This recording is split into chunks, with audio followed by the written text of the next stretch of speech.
व्यक्ति अपने दृढ़ निश्चय और परिश्रम से हाथ की रेखाओं को भी बदल सकता है। बहुत पुरानी बात है, एक बार एक जंगल में एक गुरुकुल था जिसमें बहुत सारे बच्चे पढ़ने आते थे। एक बार की बात है, गुरुजी सभी विद्यार्थियों को पढ़ा रहे थे, मगर एक विद्यार्थी ऐसा था जिसे बार बार समझाने पर भी समझ में नहीं आ रहा था। गुरुजी को बहुत तेज से गुस्सा आया और उन्होंने उस विद्यार्थी से कहा, जरा अपनी हथेली तो दिखाओ बेटा। विद्यार्थी ने हथेली गुरुजी के आगे कर दी। हथेली देखकर गुरुजी बोले, बेटा तुम घर चले जाओ, आश्रम में रहकर अपना समय व्यर्थ मत करो, तुम्हारे भाग्य में विद्या नहीं है। शिष्य ने पूछा, क्यों गुरुजी? गुरुजी ने कहा, तुम्हारे हाथ में विद्या की रेखा नहीं है।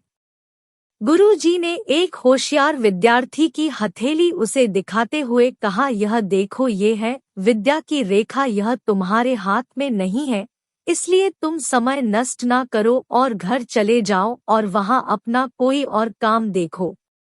यह सुनने के बाद उस विद्यार्थी ने अपने जेब से एक चाकू निकाला जिसका प्रयोग वह रोज सुबह अपनी दातुन काटने के लिए करता था। उस चाकू से उसने अपनी हाथ में एक गहरी लकीर बना दी। हाथ में खून बहने लगा। तब वह गुरुजी से बोला, मैंने अपने हाथ में विद्या की रेखा बना ली है गुरुजी। यह देखकर गुरुजी द्रवित हो गए और उन्होंने उस विद्यार्थी को गले से लगा लिया। गुरुजी बोले, बेटा तुम्हें विद्या सीखने से कोई ताकत नहीं रोक सकती है। दृढ़ निश्चय और परिश्रम हाथ की रेखाओं को ही बदल देती है।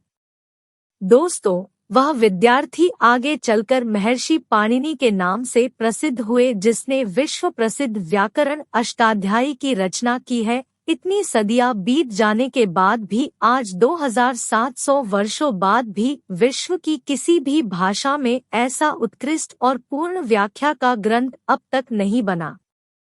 तो दोस्तों, इस कहानी से हमें यही शिक्षा मिलती है कि लोग चाहे जो भी बोले, हम हर एक को गलत साबित करते हुए अपनी लगन और कठिन परिश्रम के दम पर जो चाहे वो सब कुछ हासिल कर सकते हैं।